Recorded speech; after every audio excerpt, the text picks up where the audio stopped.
Bismillahirrahmanirrahim. Assalamualaikum warahmatullahi wabarakatuh. Innal hamdalillah nahmaduhu wa nasta'inuhu wa nastaghfiruh wa na'udzu billahi min syururi anfusina wa min sayyiati a'malina.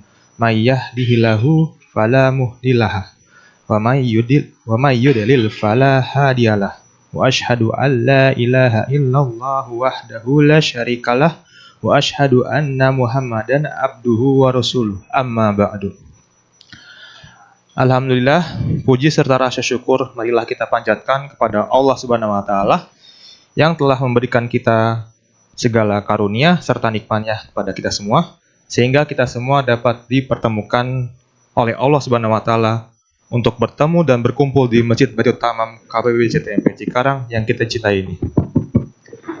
Salawat serta salam, marilah kita senantiasa panjatkan kepada baginda Nabi besar Muhammad Sallallahu Alaihi Wasallam. Mudah-mudahan kita semua mendapatkan syafaatnya kelak di yaumul qiyamah. Amin, amin ya rabbal alamin. Seperti yang telah diinformasikan oleh tim DKM Baitul Tamam, pada siang kali ini kita akan melaksanakan kajian ba'da zuhur. Kajian kali ini akan direkam dan akan diupload pada YouTube channel DKM Baitul Tamam. Mungkin kepada Bapak dan Ibu yang berhalangan atau ingin mengulang kembali kajian siang ini, dapat buka di YouTube channel DKM Baitul Tamam. Adapun kepada kesempatan kajian kali ini akan disampaikan oleh Pak Ustadz Abu Hilyah Syamsurizal SPD yang sudah hadir bersama kita di Masjid Baitul Tamam Becukai Cikarang. Assalamualaikum Pak Ustadz. Waalaikumsalam warahmatullahi wabarakatuh. Kabar sehat ya Pak Ustadz? Alhamdulillah. Alhamdulillah sehat semuanya ya. Dan tema kajian hari ini berjudul Sirah Nabawiyah. Oke, baik Bapak-bapak. Nanti setelah kajian siang hari ini akan dibuka kesempatan tanya jawab yang disampaikan. Untuk itu, untuk mempersingkat waktu, langsung saja kepada Pak Ustadz Abu Hilyah Syamsurizal SPD. Kami persilahkan. Baik. Jazakallahu khairan wa barakallahu fiik. Bismillahirrahmanirrahim. Assalamualaikum warahmatullahi wabarakatuh. Alhamdulillahi ala ihsanih wa syukru lahu ala taufiqihi wa amtinanih. وأشهد أن لا إله إلا الله وحده لا شريك له تعظيما لشأنه وأشهد أن محمدا عبده ورسوله الداعي إلى رضوانه اللهم صل عليه وعلى آله وأصحابه وإخوانه أما بعد. طيب بارك الله فيكم أحبتي في الله. Ikhwan dan akhwat, kalau ada segenap jamaah salat duhur Masjid Baitul Tamam dan dilanjutkan duduk sesaat sampai sekira waktu yang diperkenankan untuk kita dalam perjumpaan majlis pada duhur kali ini. Segenap sivitas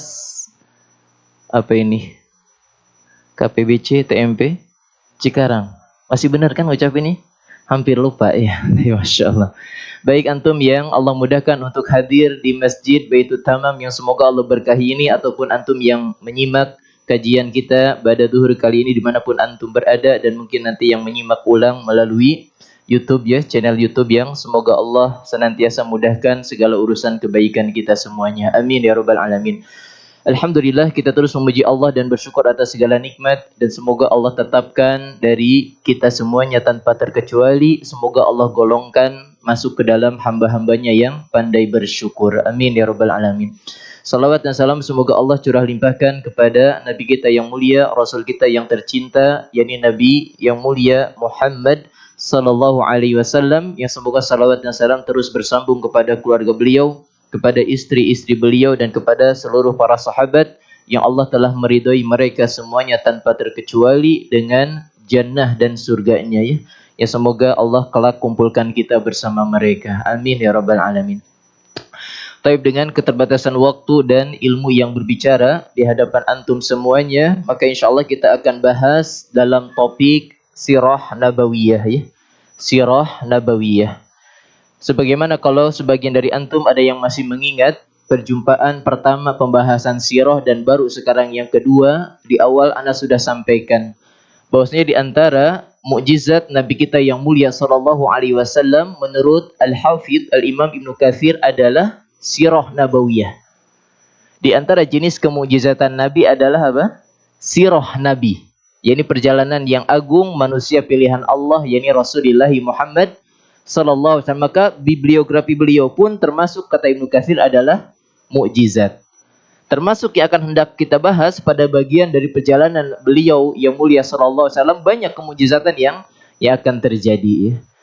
Tapi maka yang akan kita bahas pada kesempatan ini adalah nilai-nilai atau faidah yang bisa kita ambil dari penggalan sejarah perjalanan hidup Nabi tatkala beliau diajak berdagang oleh pamannya ke negeri Syam.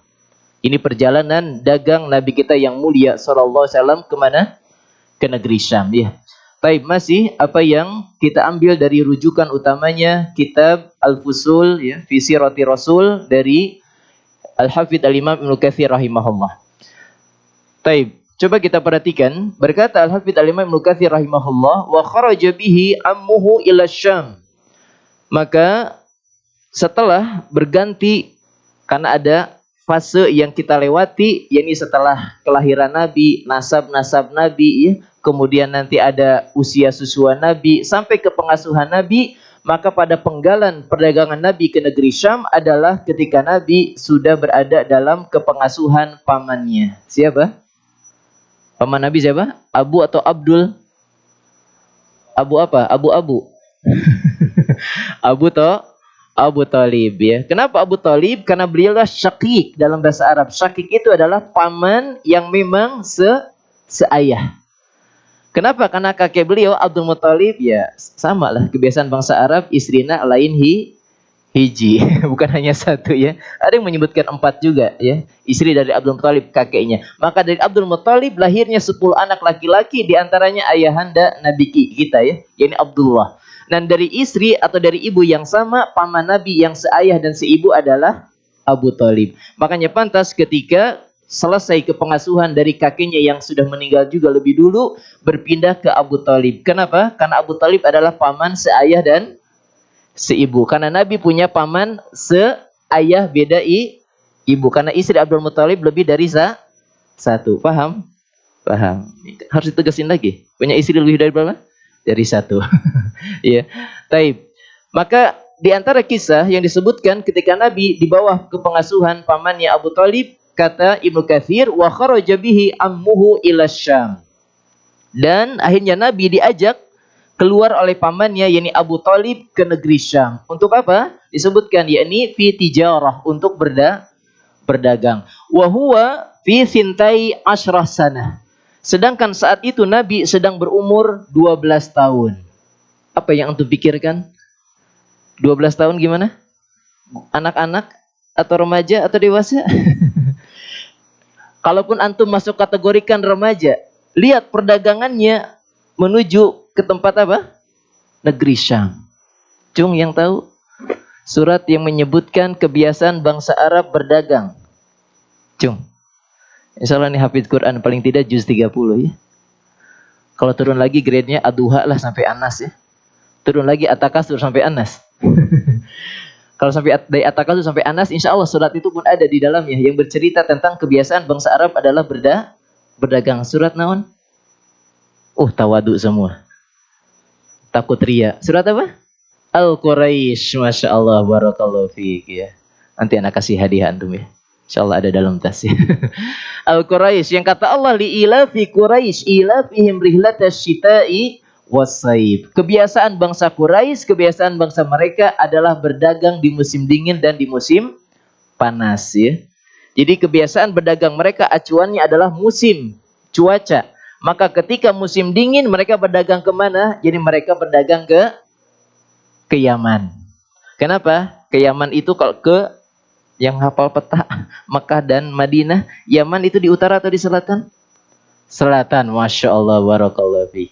Yang nanti arah perdagangan tersebut akan mempertemukan titik sentral perdagangan, yakni mulai Asia ya, terutama China dan yang lainnya.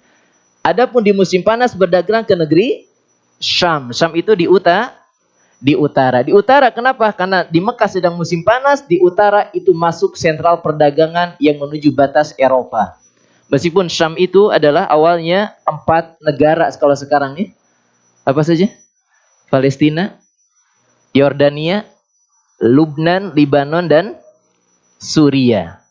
Kalau dulu 4 negara ini Syam namanya. Ya, dan ibu kotanya Damaskus. Damaskus ada di mana? Suria sekarang ya. Yang salah satu keutamaannya adalah nanti tanda hari kiamat, yakni Nabi Isa Allah turunkan di Masjid Putih di Damaskus, Syria. Masjid Putihnya udah ada. Nah, nanti Nabi Isa yang kita imani dari akidah Ahlus Sunnah akan Allah turunkan kembali di waktu salat subuh di Masjid Menara Putih yang ada di Damaskus. Nah, dulu negeri Syam itu ibu kotanya Damaskus. Kalau sekarang dipecah jadi 4 negara. Palestina, Yordania, Libanon, dan Suria. Nah, itulah sentral perdagangan bertemu dengan Eropa. Ya, Eropa dingin, di Mekah sedang panas, maka menempuh perjalanan dagang di musim panas kemana? Ke Syam, ke utara. Ya. Dan jarak yang ditempuh untuk berdagang khusus yang dikisahkan dalam penggalan sirah ini, Nabi diajak pamannya Abu Thalib berdagang ke negeri Syam. Menurut para ulama, jarak dari Mekah ke Syam yang waktu itu pusat ibu kotanya adalah Damaskus itu sekitar 1.600 kilo. Naik naon? Pakai apa? Hah? Pesawat. Acan aya pesawat. Zaman baheula ya. Hewan paling tangguh apa? Kuda dan unta. 1.600 tahun. Iya. Kalau ke Yaman sekitar 1.120 kilo. Itu kalau di kita itu dari pelabuhan Merak sampai Banyuwangi, dari ujung barat sampai ujung timur Jawa. Kalau ke Yaman ya, itu dagangnya Nabi. Kalau bangsa Arab kalau ke Yaman dengan hewan tunggangan unta atau kuda, maka itu seperti ujung timur dan barat Pulau Jawa. Benar tidak? Pelabuhan Merak ke Banyuwangi sekitar segitu? Iyalah segitu ya. Adapun ke negeri Syam lebih jauh lagi. Lebih jauh lagi. Sedangkan umur beliau adalah 12 tahun. Ini menunjukkan apa yang menjadi perkara yang Allah anugerahkan kepada bangsa Arab yang memang luar biasa. Ini Allah diantaranya anugerahkan kepada mereka anatomi tubuh yang kuat-kuat. Contoh saja nanti kalau kita masuk dalam pembahasan Al-Maghazi atau Ghazawat, peperangan-peperangan, ada yang harus ke Khaybar, ada yang harus ke Tabuk bertemu dengan bangsa Romawi. Itu menempuh perjalanan 1.200 tahun. 1.200 kilo perjalanannya. Kira-kira bawa senjata, jalan kaki, bergantian, ada yang naik unta, ada yang naik kuda, 1.200 kilo. Kalau ternyata jamaah Baitul Tamam mau perang harus jalan dulu 1.200 kilo. Gugur di medan tempur atau gugur di perjalanan? Pada KO di rest area ya. Pada KO di rest area. Ini Masya Allah. Ya, kekuatan tubuh ya. Dari mereka. Taib intinya Nabi sedang 12 tahun ya. Wadzalika min tamami lutfihi bihi. Bentuk pamannya Abu Thalib sampai mengajak keponakannya yakni Muhammad kecil belum jadi nabi waktu itu ya. Dibawa berdagang, kata Ibnu Katsir, menunjukkan betapa sayangnya pamannya kepada Nabi. Loh kok sayang Ustadz diajak itu perjalanan jauh banget gitu ya. Kenapa? Li adami mayyakumu bihi idza taraka bi Makkah. Karena Abu Thalib khawatir kalau Muhammad kecil tidak dibawa ikut berdagang, ditinggal di Mekah nggak ada yang nemenin atau bahkan nggak ada yang jaga, ya. Karena sebelum Nabi diangkat, diutus menjadi seorang nabi pun Abu Thalib sudah luar biasa sayangnya. Sampai ketika Nabi mengajarkan dakwah yang hak ini pun, meskipun Abu Thalib tidak sampai masuk ke dalam agama Islam, ternyata pamannya pun tetap menjaga Nabi, ya. Tetap menjaga Nabi. Ya. Taib. Maka kemudian kata beliau, tatkala di perjalanan fara'a wa huwa ashabuhu mimman kharaja mau ila Syam minal ayati fihi sallallahu alaihi wasallam ma zada ammuhu fi usad wal hirsu bihi.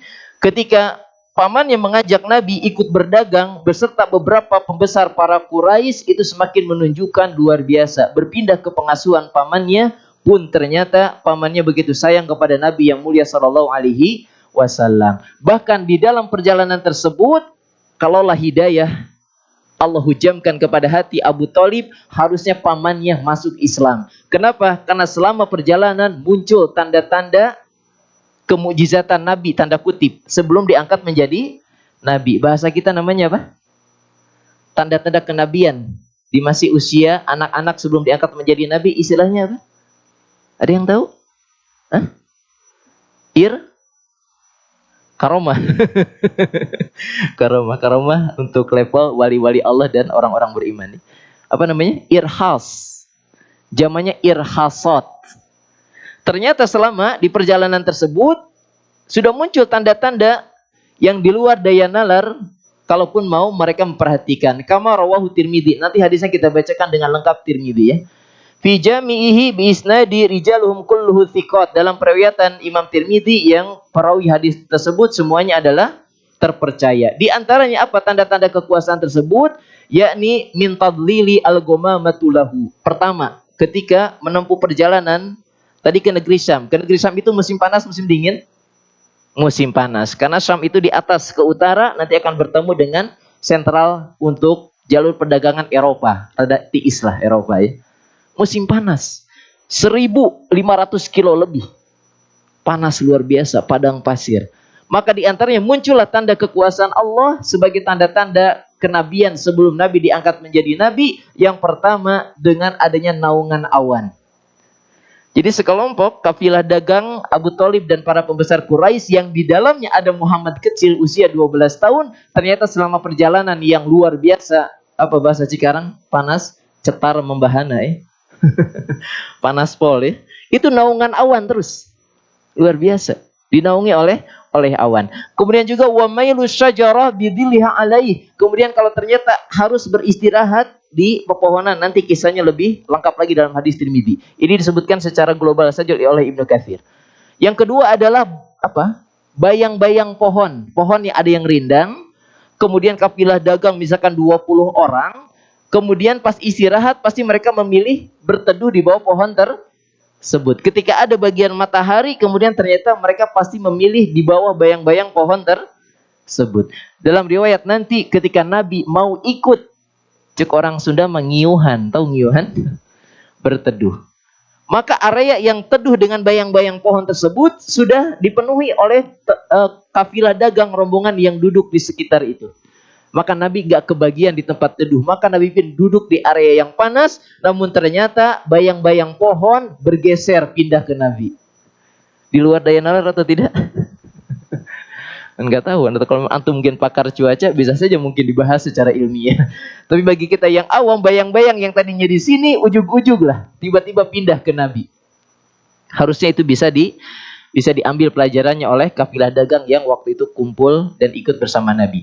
Wa tabsyiru Bahira atau Buhaira ar-Rahib ya, yakni bihi. Ditambah lagi akhirnya puncaknya adalah ketika perjalanan ke negeri Syam tersebut, akhirnya Nabi bertemu dengan pendeta yang bernama siapa?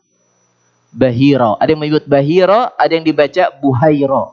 Iya, bolehlah dua-duanya ya. Tapi Anda lebih memilih Bahira. Ini pendeta Bahira ya.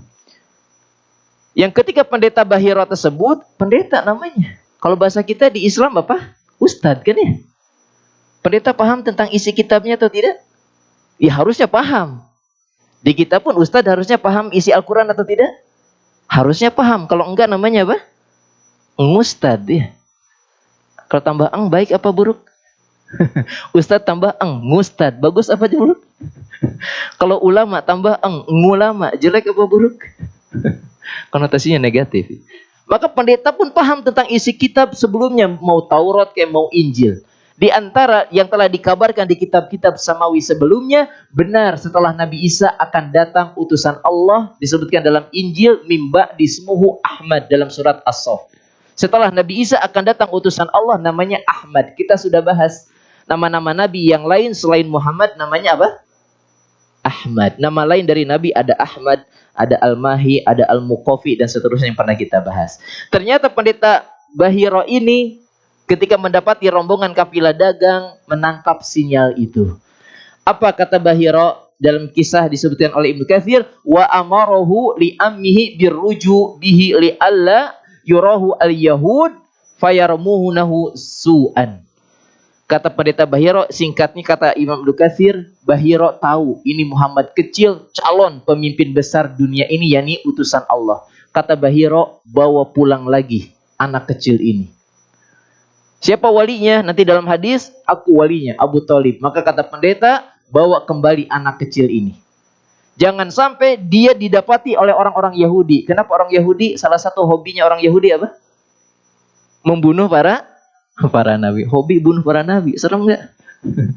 Kalau sekarang ada karakter kayak Yahudi, hobinya bunuh para ustadz. Serem nggak? Ayo ustadz, mau ceramah? Saya bunuh ustadz. Repot kalau gitu ya.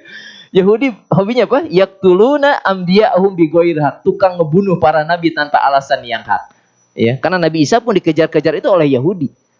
Ditemani oleh beberapa pengikut setia Nabi Isa namanya Hawari. Kemudian akhirnya Allah selamatkan Nabi Isa, diangkat dan Allah hadirkan yang diserupakan dengan Nabi Isa yang dianggap oleh mereka itu Isa, kemudian disalib dan seterusnya. Bal rafa'ahullah, tapi Allah justru mengangkat Nabi Isa nanti turun di hari kiamat. Hobinya orang Yahudi membunuh para nabi. Kata Bahiro, kata pendeta Bahiro kepada Abu Thalib, bawa pulang lagi ini keponakan engkau. Jangan sampai dijumpai oleh atau ditemui oleh orang Yahudi, karena mereka akan berbuat keburukan ya.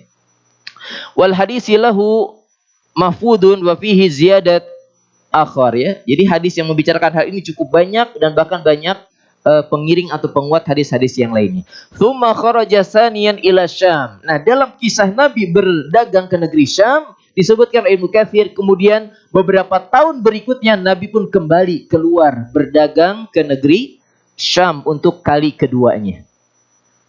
Berarti dari usia Nabi 12 tahun yang perdana diajak dagang oleh pamannya Abu Thalib ke negeri Syam, maka selang 13 tahun Nabi kemudian berdagang lagi ke negeri Syam. Kapan itu terjadi? Fi tijarati Khadijah. Ketika Nabi memperdagangkan barang dagangan milik siapa? Khadijah. Khadijah siapanya Nabi waktu itu? Belum jadi istri. Big boss. belum jadi istri. Khadijah siapanya Nabi waktu itu? Bosnya, majikan. Nabi siapanya? Bawahan untuk memperdagangkan. Ya.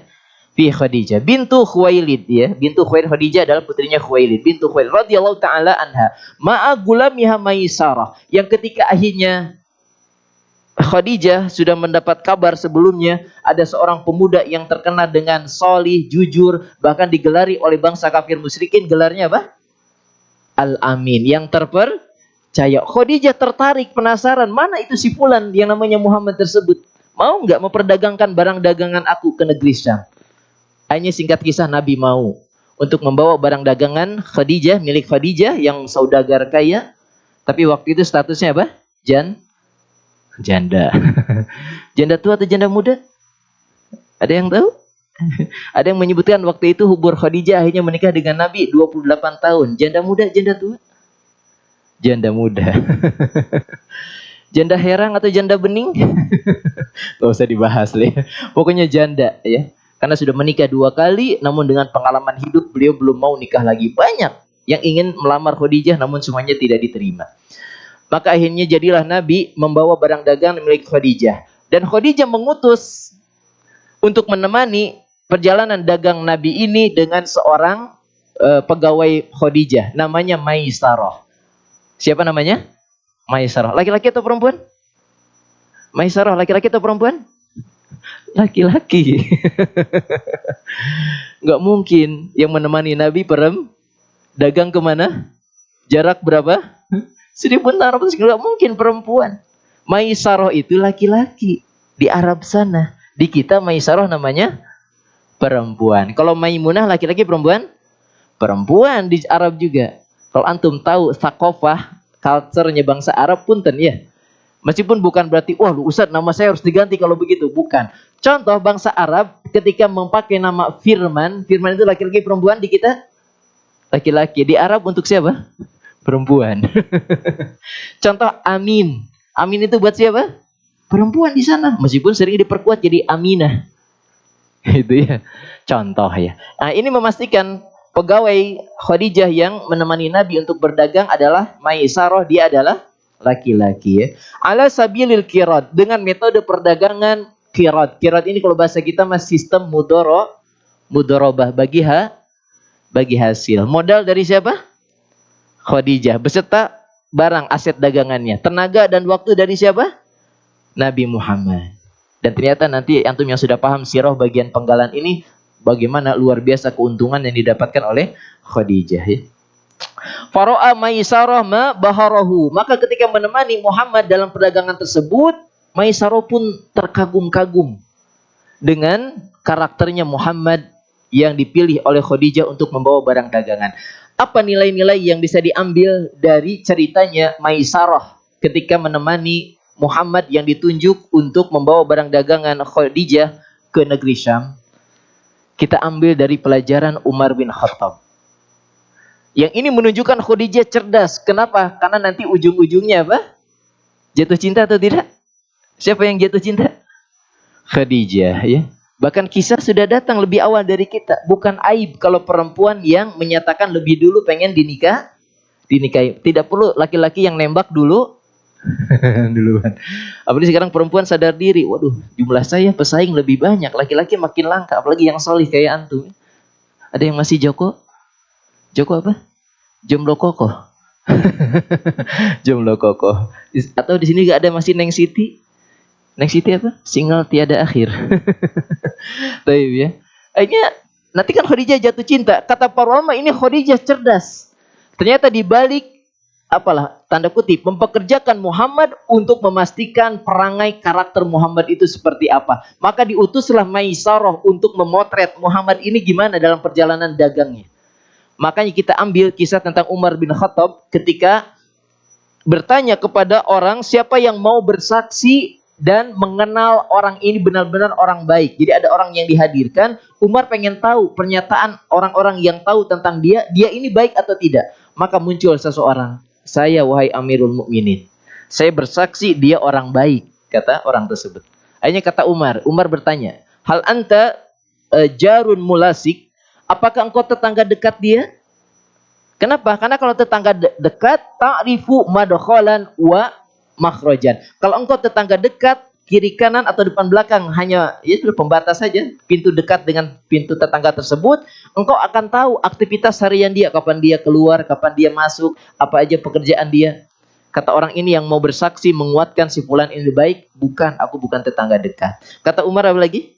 Hal tusafiru atau hal safarta ma'ahu, apakah engkau pernah safar menempuh perjalanan jauh dengan dia?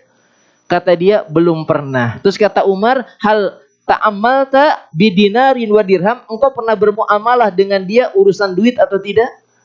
Kata dia, belum pernah. Kata Umar, kalau begitu engkau belum mengenal pengen jadi saksi tapi tidak Umar menyebutkan karakter kita bisa memastikan seseorang itu baik atau buruk 3 indikator.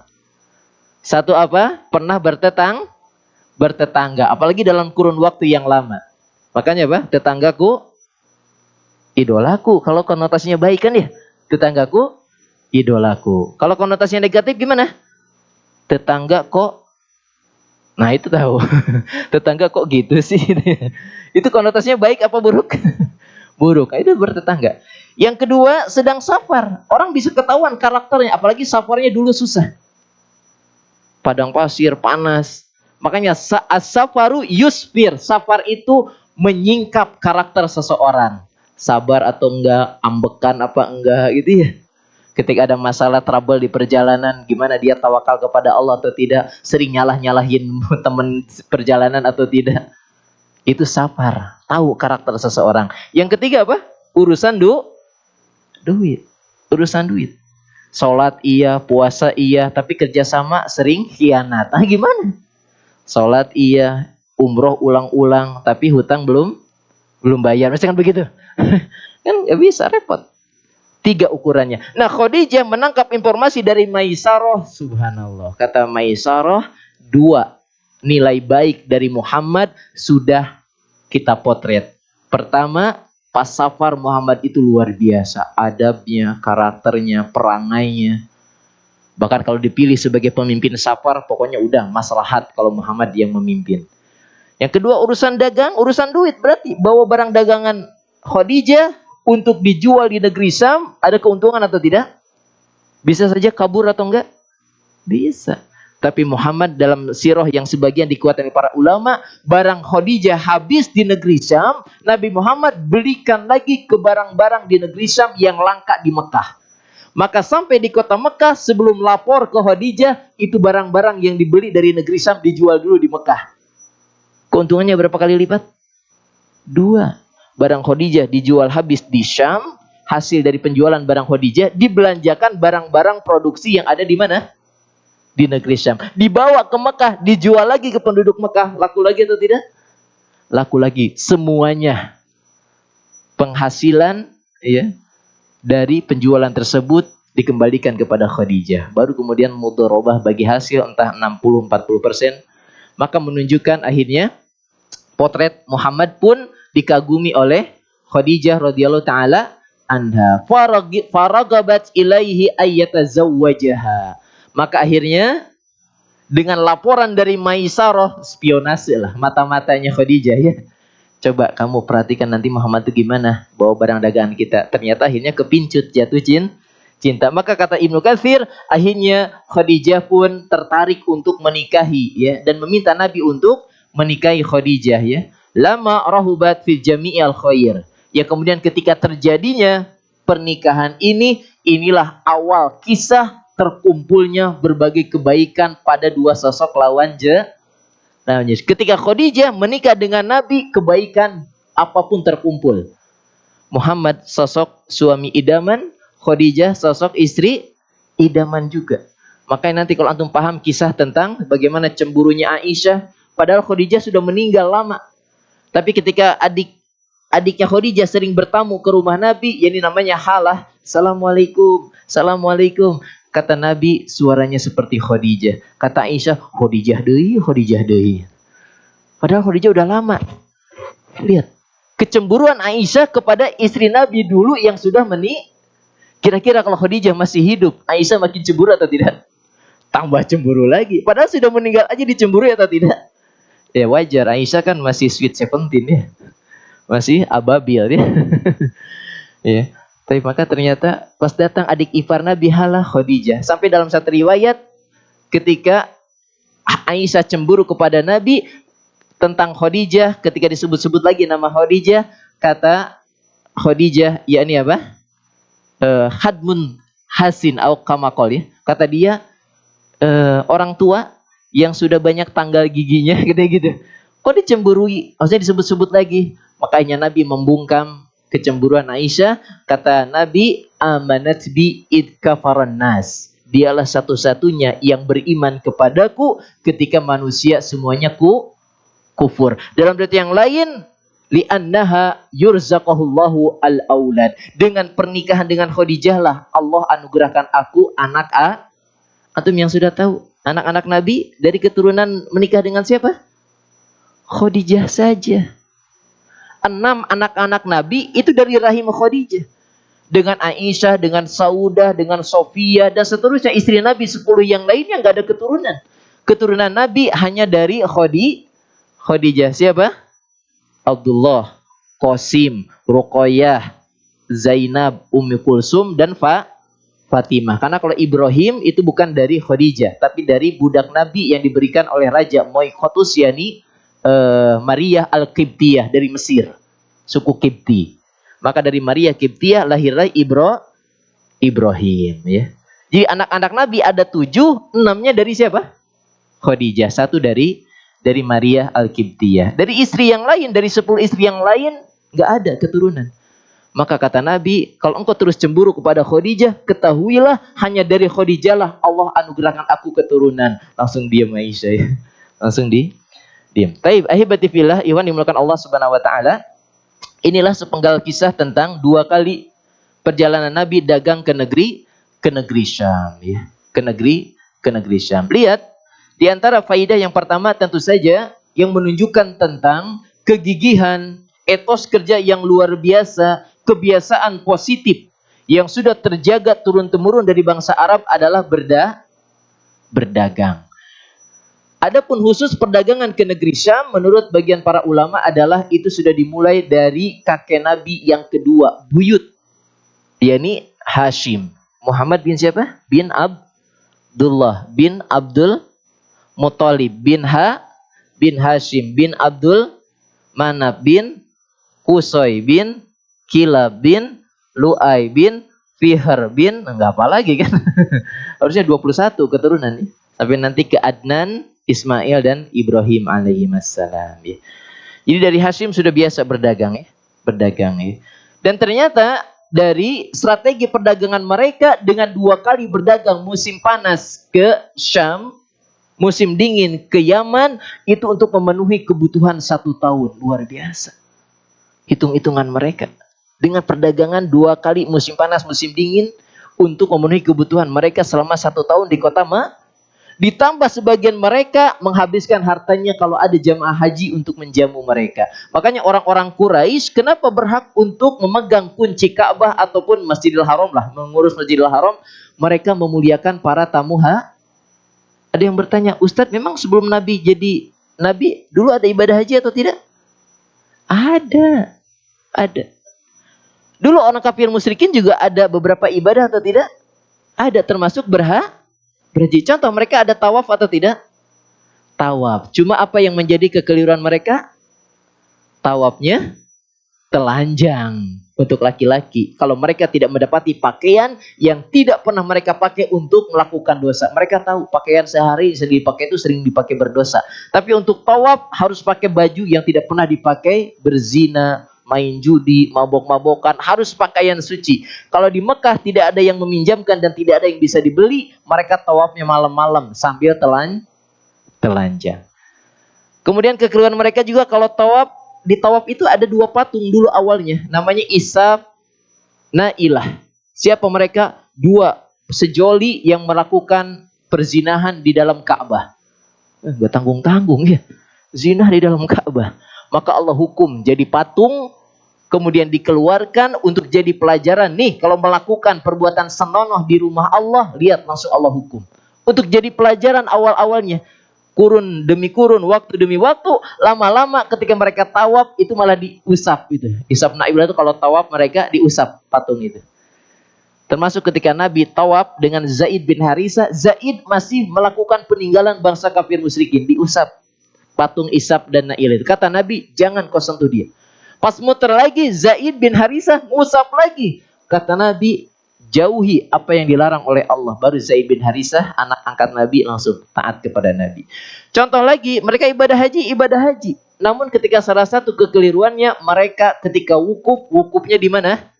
Bukan di Arafah. Harusnya wukuf di mana? Di Arafah. Arafah itu kalau antum tahu dari kota Mekah, Arafah itu tanah halal. Maka batasannya paling jauh lah ya. Paling jauh menuju Arafah itu sekitar 25 kiloan. 25 kilo ke sini ke Mekah itu tanah haram. Paling terdekat kalau mau ambil ihram dari tanah terdekat penduduk Mekah di Tan'im. Mungkin hanya 7 kilo. Keluar dulu dari kota Mekah ke Tan'im, kemudian berihram. Labbaik Allahumma umratan. Aku penuhi panggilan engkau ya Allah untuk berumrah. Atau labbaik Allahumma hajjan. Nah paling jauh tanah haram itu 25 kilo menuju Arafah. Nah Arafah itu tanah halal. Nah wukuf itu di tanah halal. Orang kafir musyrikin gak mau. Karena mereka, kami ini ahlu Quraisy, ahlul haram. Jadi kami wukufnya gak usah di Arafah. Wukufnya di mana? Di Muzdalifah. Nanti kalau dari Mekah ada yang sudah hajian?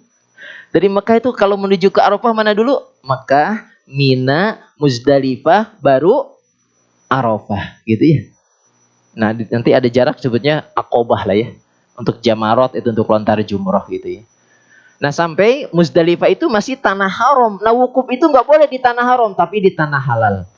Nah, area Arafah itu tanah halal ya. Nah, jadi mereka intinya berhaji ya. Taib, maka mereka sudah luar biasa mempersiapkan dari hasil apa yang mereka perdagangkan untuk memenuhi kebutuhan selama setahun paling tidak ya. Kemudian juga di antara pelajarannya adalah bagaimana kebermanfaatan ketika kalau ada dalam rombongan perjalanan kita, di dalamnya ada orang yang salih. Menurut antum, waktu kafilah dagang Abu Thalib dan Muhammad, belum Nabi ya, dan Muhammad kecil diajak, kira-kira selain Muhammad bin Abdullah tadi, dari rombongan kafilah dagang tadi, orang-orang soleh atau bukan? Bukan. Teman-temannya Abu Thalib mungkin pelaku kesyirikan juga, menyembah berhala juga.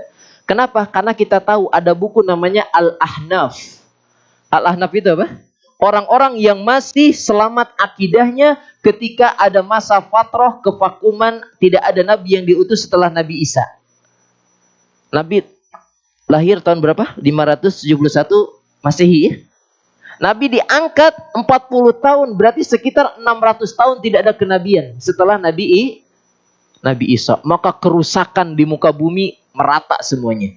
Kata Nabi, innallaha yanduru ila ahlil ard famaqatahum ya illa baqaya. Allah memperhatikan seluruh penduduk bumi, maka Allah murka, marah kepada seluruh penduduk bumi. Kenapa? Hampir semuanya berbuat kerusakan.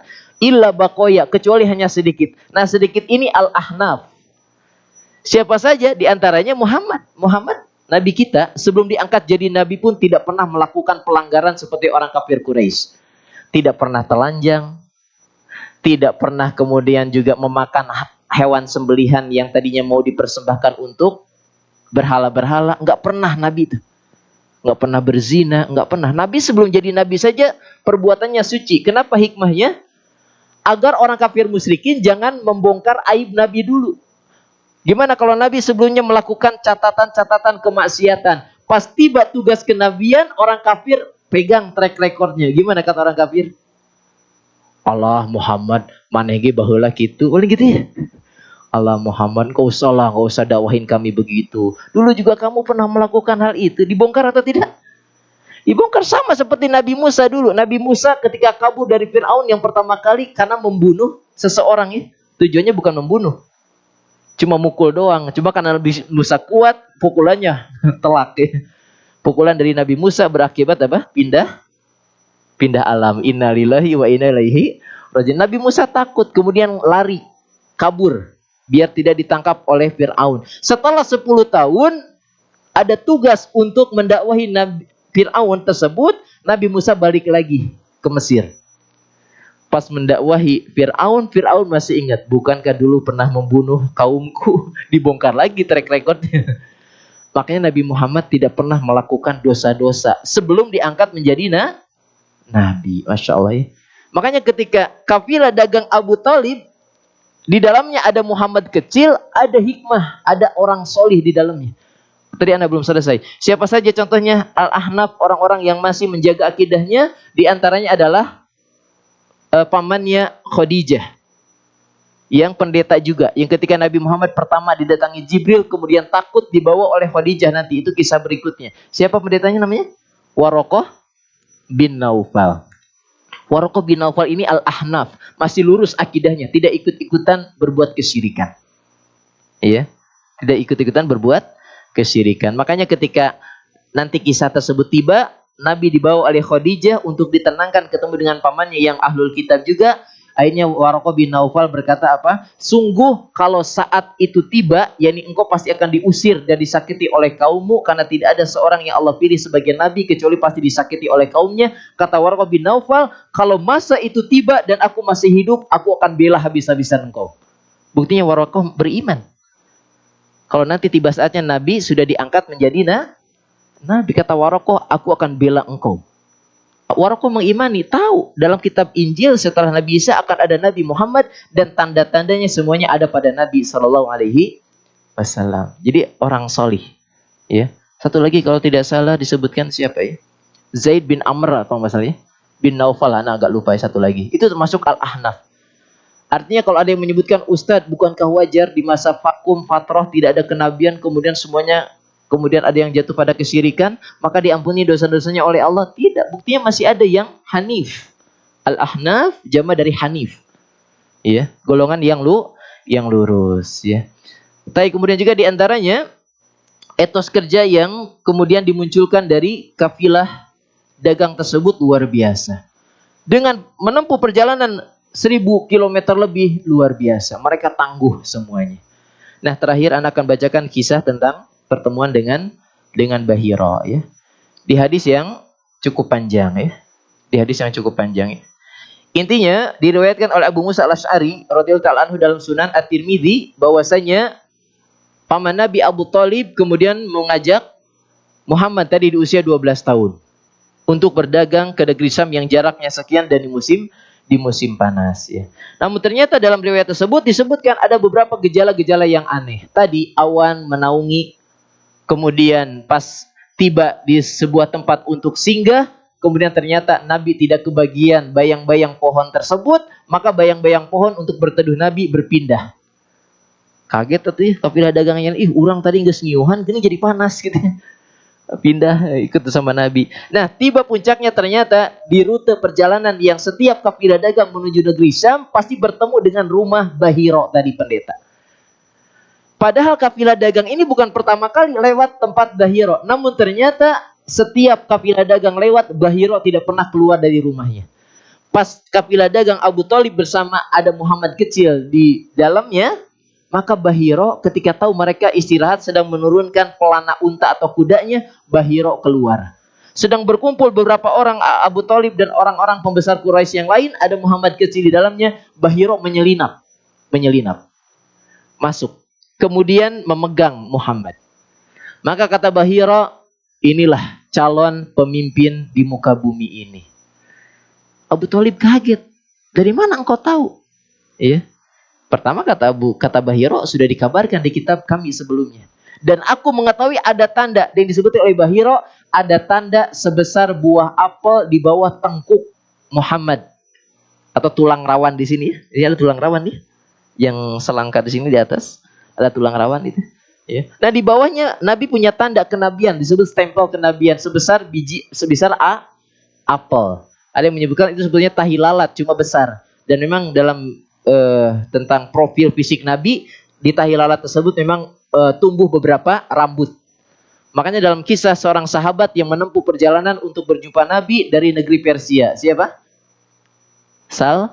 Salman Al-Farisi. Salman Al-Farisi dari mana? Bukan Paris. Al-Farisi Paris. Dari Persia. Maka di antara tanda yang dulu Salman diingatkan oleh para pendetanya pendeta solih semuanya di umat dia ya, ngasih tahu ada seorang nabi nanti di daerah yang penuh dengan pohon kurma, maksudnya Mekah dan Madinah, Jazirah Arabia.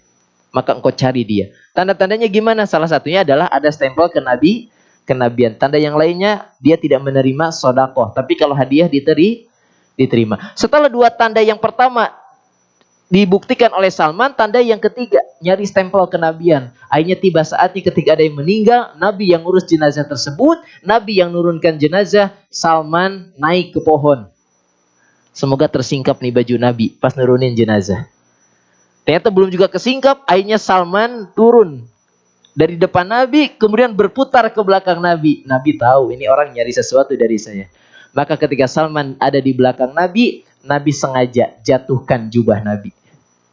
Maka kata Salman, ini tanda kenabian yang ketiga. Kemudian dipeluklah Nabi ya. Kemudian Salman akhirnya mengucapkan dua kalimat syahadat, yang kemudian menjadi sahabat yang berjasa dalam perang Khandaq ya, yang harus bertempur dengan 10.000 pasukan. Kaum muslimin hanya 1.000 paling tidak. Kemudian usul Salman adalah membuat parit ya, namanya perang Khandaq atau perang Ahzab atau perang parit ya. Itu usul Salman Al-Farisi ya. Taib, kata Bahiro tadi ada tanda kenabian di bawah tengkuknya. Ya. Kemudian akhirnya Bahiro pun menyiapkan makanan. Enggak pernah Bahiro begitu memuliakan kafilah dagang. Kenapa? Karena tahu saat itu ada Muhammad, calon utusan Allah yang terakhir. Maka ketika menyiapkan makanan, ya sudah tadi kelompok kafilah dagang tadi berebutan untuk cari pohon yang teduh. Di bawah bayang-bayang pohon. Pas Nabi Muhammad mau ikut berteduh, tempat udah penuh. Akhirnya Nabi ke bagian tempat panas. Saat itulah bayang-bayang pohon berpindah. Kata Bahiro, tidakkah kalian perhatikan tanda-tanda anak kecil ini akan menjadi manusia yang diutus oleh Allah? Tidakkah kalian tahu selama kalian berjalan ke tempat ini, tidaklah ada bebatuan dan pepohonan kecuali sujud kepada Nabi. Orang-orang yang dalam kafilah rombongan Abu Thalib nggak paham. Bahiro tahu semua pohon dan batu sujud ke Nabi. Puncaknya, kalian tidak perhatikan itu, lihat bayang-bayang aja pindah untuk menaungi Muhammad. Tadinya kan menaungi kalian, kenapa bisa pindah? Coba berpikir. Itu ya. Hanya Bahiro menyiapkan makanan, kemudian baru bilang kepada rombongan tersebut, siapa wali anak kecil? Aku, kata Abu Thalib. Maka kata Bahiro, pulangkan dia kembali ke kota Mekah. Aku khawatir dia akan ditemukan oleh orang-orang Romawi, tadi Yahudi keyakinannya, maka dia akan berbuat keburukan kepada Muhammad kecil ini. Kata Abu Thalib, mereka akan berbuat keburukan? Iya, kata Bahiro, tidaklah ada jalan-jalan rute kemanapun, mereka sudah tahu ada utusan yang akan keluar hari ini. Subhanallah. Ternyata orang-orang Yahudi juga buka kitab mereka mengimani. Tapi mereka kan benci kepada kita karena nabi yang mereka tunggu adalah nabi dari keturunan Ishak. Semua nabi-nabi setelah Ishak itu dari jalur Nabi Ishak. Tapi ternyata Nabi Muhammad dari jalur siapa? Ismail. Makanya selamanya Yahudi itu benci sama kita. Nabi-nabi yang mereka imani akan datang, benar mereka imani, tapi mereka berharap nabinya dari keturunan Ishak. Karena kan Yakub itu kan 12 keturunan terus ya ke Ishak, itu Banu Israel. Ternyata Nabi Muhammad dari jalur Ismail. Makanya mereka benci terus sama kita sampai hari kiamat. Rasanya kenabian yang mereka tunggu-tunggu ternyata bukan dari jalur mereka. Padahal mereka menyatakan kamilah kaum pilihan Allah. Mereka tuh bersikap eksklusif. Tiba-tiba ada sekarang ngaku muslim tapi bahlul ya. Pengen disamakan agama Islam dan agama yang lain semuanya sama. Yahudi aja nggak mau disamain sama kita. Kata mereka, kami ini kaum terpilih. Sedangkan kalian kaum muslimin dibuat oleh Allah pelayan untuk melayani kami. Orang Nasrani sama, mereka pun nggak mau disamakan dengan kita. Terus tiba-tiba kok mau kita disamakan dengan mereka? Kata Nasrani apa? Kami diutus untuk mendakwahi domba-domba yang antum dianggap apa? Domba-domba yang harusnya dijawab apa? Bukan, kami ini unta-unta di jalan yang benar itu. Ya begitu Mas ini, ya. Tapi maka kata Bahiro, tidaklah ada jalan manapun, rute manapun, mereka tahu akan ada utusan Allah, calon utusan Allah yang lewat rute ini yang akan mereka bunuh. Abu Thalib makin khawatir karena sayang kepada Muhammad, akhirnya ikut arahan Bahiro. Akhirnya dalam kisah tersebut, nah ini cuma yang di garis bawahi, hadis ini menjadi lemah oleh sebagian ulama. Dalam kisah tersebut, Nabi dibawa balik lagi. Oleh siapa? Bukan Abu Thalib. Abu Thalib tetap melanjutkan perdagangannya ke negeri Syam. Diutuslah untuk menemani Nabi pulang Abu Bakar dan Bilal. Muncul tanda tanya. Abu Bakar sama Nabi. Nabi dengan Abu Bakar itu tuaan siapa? Siapa yang tahu? Hah? Nabi sama Abu Bakar tuaan siapa? Halo? Tuaan Nabi. Meskipun akhirnya nanti Abu Bakar menjadi mertu. Karena dari Abu Bakar ada istri Nabi siapa? Aisyah itu putrinya siapa? Abu Bakar. Tapi mertua Nabi. Tapi usianya lebih muda atau lebih tua? Lebih muda Abu Bakar itu. Ada yang menyebutkan Abu Bakar itu lebih muda dari Nabi 10 tahun. Kalau Nabi waktu dagang ke negeri Syam itu 12 tahun, Abu Bakar baru berapa tahun? Nah, naonan ikut dagang. Ini garis mal. Terus ada Bilal bin Rabah. Bilal bin Rabah waktu itu di mana? Iya. Ini yang di garis bawahi. Akhirnya ada yang berpendapat hadis Tirmidzi ini lemah ya. Lemah ya. Dari sisi ini saja. Tapi kata Syekh Albani, semua isi yang lainnya sahih. Yang diingkari adalah yang diutus oleh Abu Thalib untuk kembali ke Mekah mengawal Nabi adalah Abu Bakar dan Bilal bin Rabah. Ya. Tapi maka kata Bahiro pulang. Gak lama ternyata ada 7 orang dari Romawi datang ketemu dengan kelompok tersebut. Akhirnya dihadapi oleh Bahiro. Ya. Apa gerangan yang membawa kalian datang ke sini? 7 orang ini berkata, kami dengar kabar ada calon utusan Allah yang akan lewat rute ini. Dan tidak ada rute manapun kecuali pasti akan ada dari kami berjaga untuk, yaitu, menyakiti ataupun berbuat kerusakan terhadap calon utusan Allah tersebut.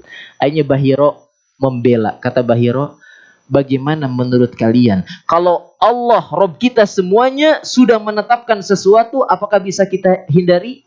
Tentu tidak. Kalau begitu kalian berbaiatlah kepada calon utusan Allah tersebut. Kata Bahiro, dia ada di sini. Maka ternyata dengan perkataan Bahiro yang sama pendeta diakui oleh mereka, mereka mau ikutin arahan gurunya. Hanya mereka berbaiat, tidak jadi menyakiti Muhammad. Tapi Nabi Muhammad tetap dibawa pulang. Taibiyah. Ahibatifillah azakumullah.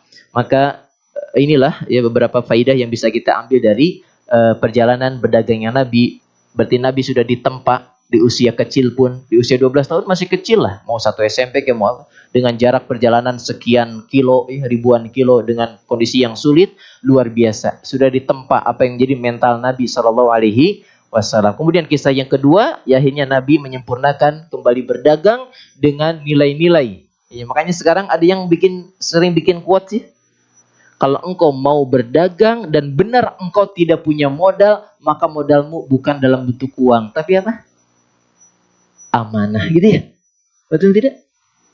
Ada yang mau berdagang, kan sekarang orang bersempit pikirannya, mau dagang nggak punya modal. Tapi kalau track recordnya dia jujur, amanah, orang-orang banyak percaya atau tidak? Banyak yang percaya, hanya titip konsinyasi, titip barang yang terjual, nanti setor, nanti bagi hasil. Atau kamu pakai waktu tenaga, saya modal uang dan barang-barang, tinggal diperjualbelikan seperti Khadijah kepada Nabi. Maka Nabi sudah terkumpul nilai-nilai karakter mulia yang menjadi pelajaran bagi kita bahwasanya iya, perkara yang paling penting dalam dunia apapun yang menjadi tanggung jawab kita untuk menyampaikan hak-hak dan kewajiban yang lain adalah penunaian amanah. Jaga nilai-nilai struggle, survive ya, etos kerja, jangan mudah menyerah, tong gampang melehoi, terus bersemangat dan minta pertolongan kepada Allah. Dan juga di antara poin besarnya tadi apa? Selalulah kalau ada perjalanan safar jauh, usahakan dalam rombongan safar Anda ada orang-orang yang solih. Tapi insya Allah jamaah Baitul Tamam solih semua ya. Amin ya robbal alamin. Ada yang orang solih, ada keberkahan dari sisi yang tidak bisa kita duga-duga ya. Wallahu alam bisawab. Selesai kisah dari perdagangan Nabi ke negeri Syam. Kalau nanti kisah yang akan kita ambil dari beberapa nilai positif yang lainnya, mungkin nanti mulai dari bagaimana Nabi ketika dakwah-dakwah awal secara terang-terangan ataupun dari kisah beberapa peperangan yang diikuti oleh Nabi. Wallahu alam bisawab. Sementara ini saya bisa sampaikan, mudah-mudahan bermanfaat. Semoga dari bagian penggal kisah Nabi ya, Nabi kita yang tercinta yang terus kita bacakan semakin menambahkan kecintaan kita kepada beliau, karena semoga buah manis dari kecintaan kita kepada beliau, kata Nabi, engkau akan dikumpulkan bersama orang yang kalian cintai. Kalau kita mencintai Nabi dengan benar, semoga Allah pun kelak mengumpulkan kita bersama beliau di dalam surganya. Amin ya robbal alamin. Aku qouli hadza wa astaghfirullah lakum. Demikian mungkin jemaah Baitul Tamam dan yang menyimak kajian dimanapun berada, kiranya faidah yang bisa Anda sampaikan dari penggalan kisah perjalanan sirah Nabi kita yang mulia sallallahu alaihi wasallam. Adapun untuk berikutnya, kalau memang ada sesi soal jawab, Anda kembalikan kepada akhuna Al-Fadil yang memandu kajian kita. Falyatafadhal mashkuran barakallahu fikum. Nah, silakan. Alhamdulillahirrahmanirrahim. Terima kasih Pak Ustadz atas kajian yang disampaikan. Sungguh kajian yang sangat luar biasa yang meningkatkan ilmu dan pengetahuan kita tentang perjalanan hidup Nabi Muhammad SAW, khususnya pada saat berdagang. Oke. Insya Allah kajian siang ini juga bermanfaat bagi kita semua di kehidupan sehari-hari. Amin. Baik, sesi tanya jawab kami buka bagi bapak-bapak atau ibu-ibu yang ingin bertanya. Oh, ada ibu-ibunya? Ada sih di undangan ada. Oh, Masya Allah, siap. Kami persilahkan. Mangga. Ada yang bertanya tentang kisah tadi atau yang lainnya?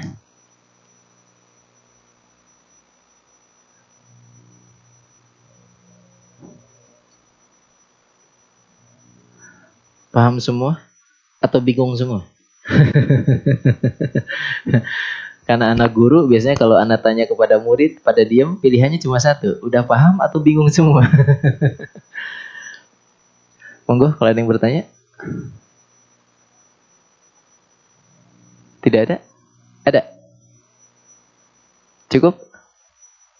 Taib, kalau tidak ada tidak usah dipaksakan ya. Buat pertanyaan susah ya. Taib, kalau gitu ada yang bertanya. Ada yang bertanya ya. Taib. Pertama, sebutkan 2 jalur perdagangan tadi di musim apa dan ke tempat mana? Ayo. 2 jalur perdagangan bangsa Arab di 2 musim tadi, musim apa kemana, musim apa kemana? Iya, mangga. Dari Mekah ke Syam musim panas. Itu utara atau selatan? Utara. Syam itu negeri apa saja?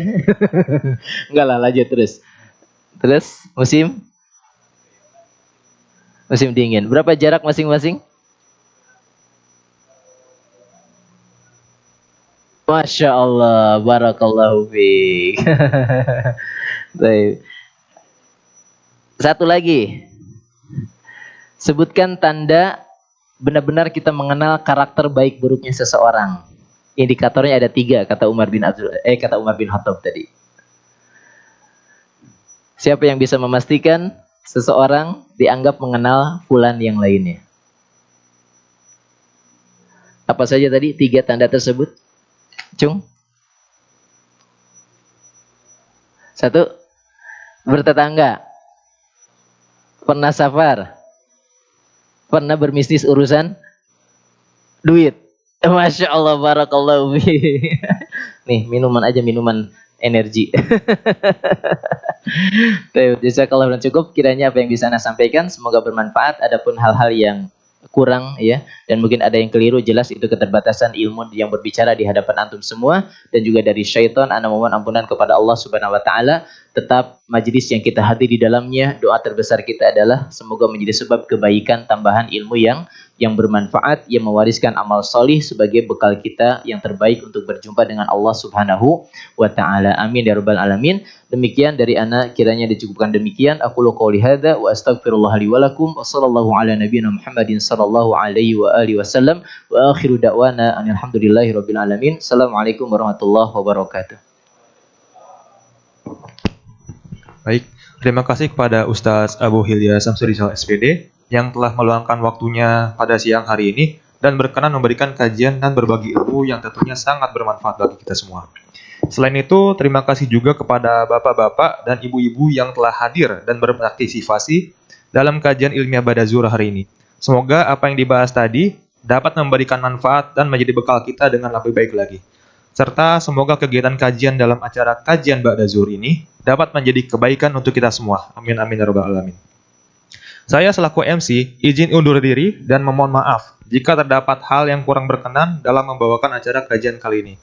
Izinkan kami tutup dengan doa kifarah majelis bersama-sama. Subhanakallahumma bihamdika asyhadu an la ilaha illa anta astaghfiruka wa atubu ilaik. Wassalamualaikum warahmatullahi wabarakatuh.